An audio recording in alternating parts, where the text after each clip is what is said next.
Welcome back to the 2020 Australian Open. I was planning on bringing out a video reviewing the final batch of round 3 matches on the men's side of the draw, but I wasn't feeling well this morning, so I didn't actually catch a lot of the tennis. I'm going to be moving on, previewing the men's last 16 matches. I will also be previewing the women's last 16 matches in a separate video, so check out that one as well. Kicking things off, I'm going to look at Cilic against Cilic Raonic. Both these players didn't enjoy the best 2019s. They've obviously had a lot of success in the past, but both of them struggled with injuries last year, and the seasons never really got going. They didn't make any big runs at slams, so I'm sure they'll be looking to bounce back in 2020 and get back into the top 10 where they've both been in the past. As for looking at the match, both players have similar styles, both have a huge serve, like to be aggressive, good forehands down the line. Cilic has got a lot better backhand I feel than Raonic. Double-handed backhand's been serving him very well this tournament. As me pick, I am going to pick Raonic in this one. I just thought he was very, very impressive against Tsitsipas. To defeat him in 3 sets will have given him a lot of confidence, and it shows he's in great form.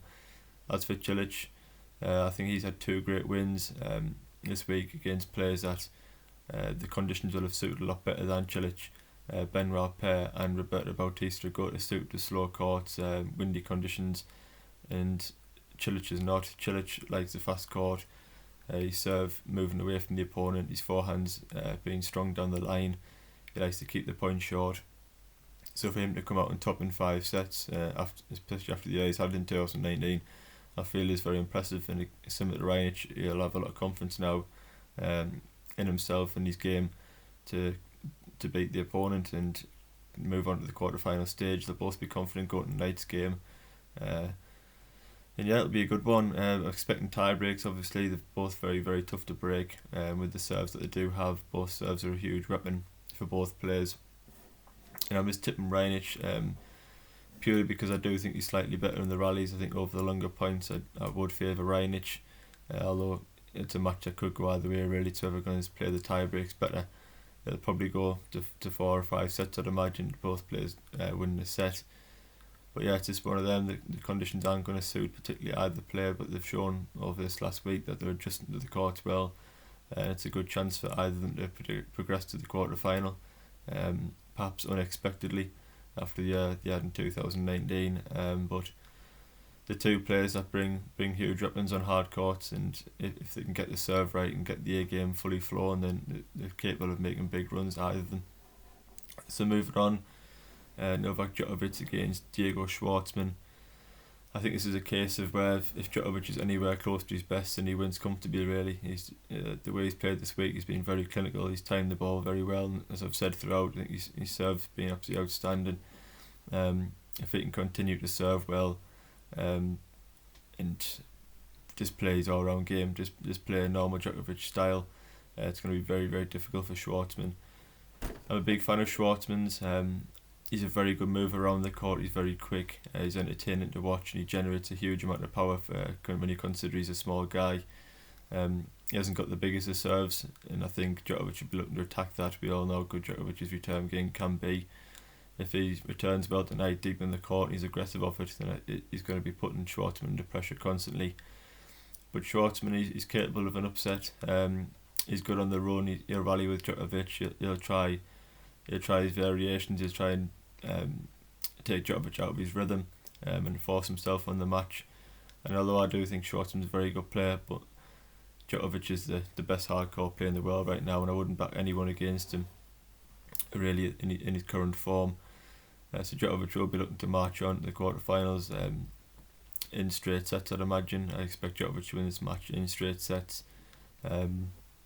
He's playing outstanding so far this week. It doesn't look to me like he's got any signs of fatigue from his performance in the ATP Cup. And if he marches on to the quarterfinals tonight, I expect him to head to the final and pick up another Australian Open. Moving on to Tennis Sangren against Fabio Fognini. This is an underrated match. I think this will be go very well. Fognini, he's been serving particularly well this tournament.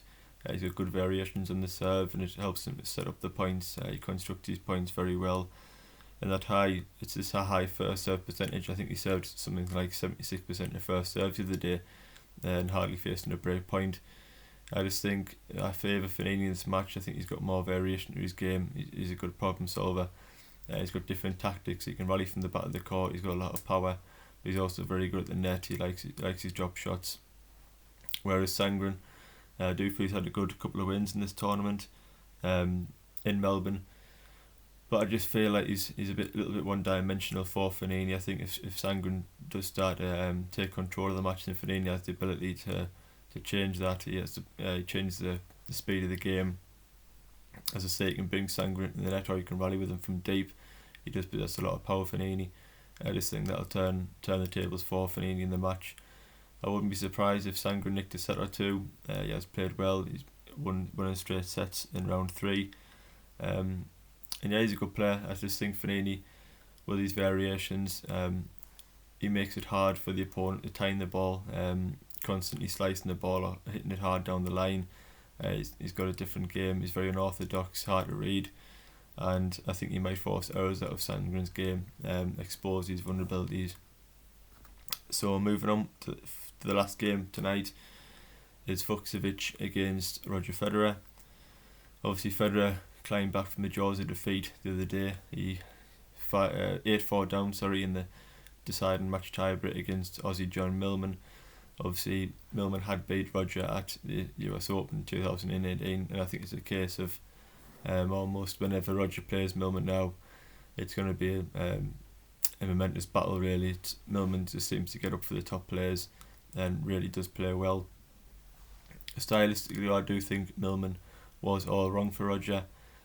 He rallies from the back of the court. Millman, he likes long rallies. He runs every ball down. He makes you play the extra shots, and that just didn't allow Federer to settle into a real rhythm. The other day, he didn't time the ball at all well. As I say, his forehand looked very, very vulnerable, and I'm sure that's something that opposing players will be targeting now for the rest of the tournament. Looking at that match of the day, his backhand did improve as the match went on. I thought he timed it better and he was hitting the lines more, being more aggressive with it, which allowed him to come into the net and start dominating Millman at times. But for Roger, I think it is very important that he serves well tonight, keeps the points short, and is aggressive rather than being. I thought he was a little bit passive the other day. He allowed Millman to bully him from the back of the court a little bit too often for my liking. But Roger will be looking to progress in this one. As for Fucsovic, I think he's stylistically a better matchup for Federer. He likes to win the points early. Fucsovic, he's got an okay first serve. It's not the most powerful, and Roger will be looking to have a better return game than he did the night and improve on that. With Fucsovic, he doesn't really like to rally from the back of the court, and that suits Federer. Federer likes the short points. There's 3 and 4 shot rallies.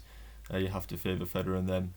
If Federer can bring him into the net, then we all know how good Federer is at passing his opponents and really reading the game very well.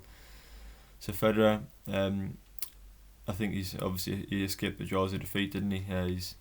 Everything fails him a bonus now. It could be the best thing for Roger to take a slight bit of pressure off him, because he knows he probably should have been out of the tournament. He should have went home in round 3.